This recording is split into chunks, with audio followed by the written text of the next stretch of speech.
a long time coming, but BioShock, spiritual successor to the sublime System Shock series, is finally here and ready to kickstart the holiday season. Anyone who's had a cursory glance at the trailers knows this is a game to watch as it strives to reach the sky from 400 fathoms below. Just how high does it go? Look at the bright side. Maybe it'll be quick and painless.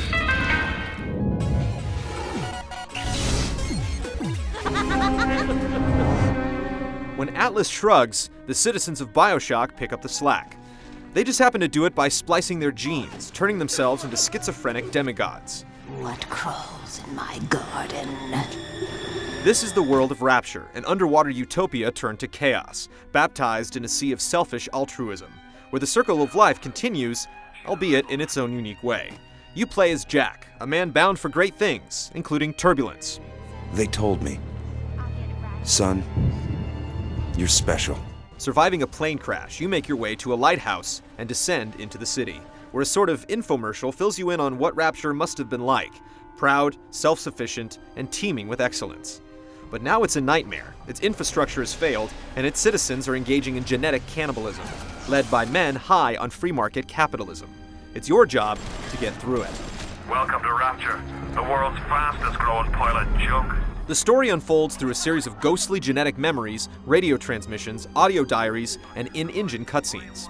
It's all done with a compelling cast, many as dead voices on tape, all wrapped and warped by the philosophy of Rapture and its grand architect, Andrew Ryan. I believe in no God, no invisible man in the sky.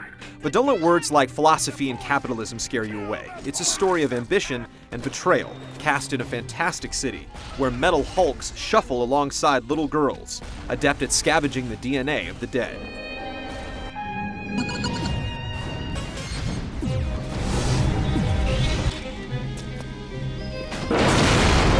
Say goodbye to generic hallways. Rapture was planned as a full city from the beginning, and it feels it. BioShock partitions the various parts of the city, like an oxygen forest, fishing grounds, and a medical pavilion, as giant, consistent maps. Most areas are non-linear, though the occasional high-pressure plot point squeezes you through a handful of locales with minimal detours. The flow of the game has you going on a straight path with no real backtracking, though if you want to return to look for missed cache, diaries, or little sisters, that's your prerogative. Those little sisters are the creepy girls that harvest Adam, the currency of power that facilitates fantastic abilities like freezing and shocking enemies called plasmids.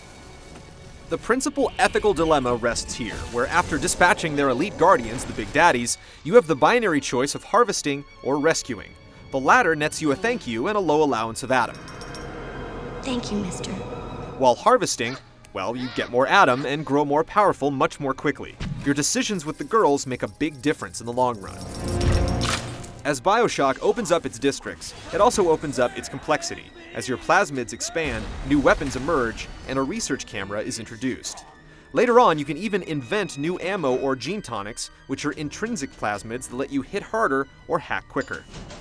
Hacking is played out in a mini-game reminiscent of Pipe Dream that can get tiring as the game progresses, though you can always auto-hack it or pay out the hack, leaving you with a cracked safe or a flying metal bodyguard. Like the rest of the game, even the hacking grows and changes as the game progresses, continuing the motif of instability, the fragile mad genius that holds everything together.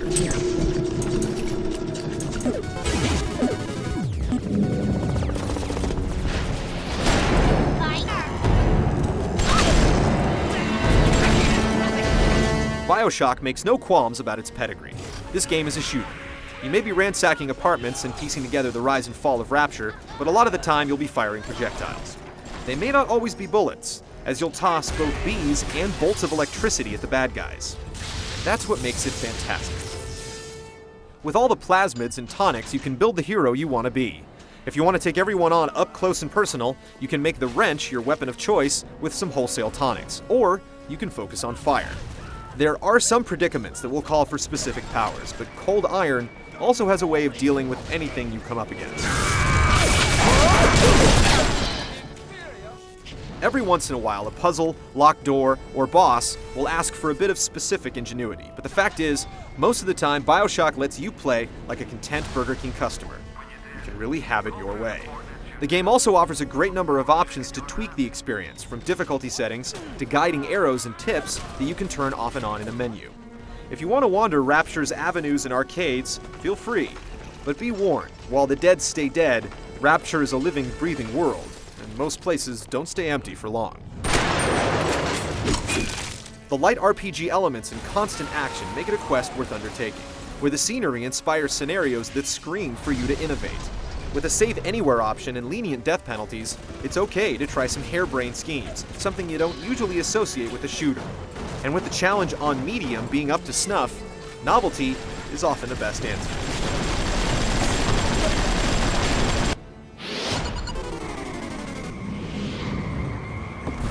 I started to argue with a man, and then I remembered who signed my checks. The only thing worse than a hypocrite is an unemployed one. Those audio diaries you pick up may be loquacious, but the chatter delivered is top-notch, with accents nailed and pentameters properly paced. Likewise, the sad sack babble from splicers. This is happening before and none. Why aren't you here? The jingles from vending machines, and the little sister's weird insights flesh out a beautiful world. Look, Mr. Bubbles, it's an angel. The atmosphere is like a constant fog, lingering everywhere, consistent and even, with stunning water effects that make the other elements seem a little meek, though still excellent by most accounts. The art, sound, and city planning are so solid that the occasional floating corpse or pop-in texture can be forgiven, especially with a rock-solid frame rate that dips just a couple of times throughout the 20-hour experience. BioShock is excellent on so many levels. Yes, the lack of multiplayer is disappointing, and the hacking can become tedious, but even it manages to evolve throughout the game. What really sets it apart is how it forces the player to dig deep inside and make some difficult decisions. Few games affect the player on this level, and hopefully, this is a harbinger of things to come within the industry. But for now, we'll take it. The atmosphere, the water, the story, the architecture, and the perfectly tuned challenge all come together to create one of the greatest experiences of this generation of consoles. Rapture is awaiting. Bliss is inevitable.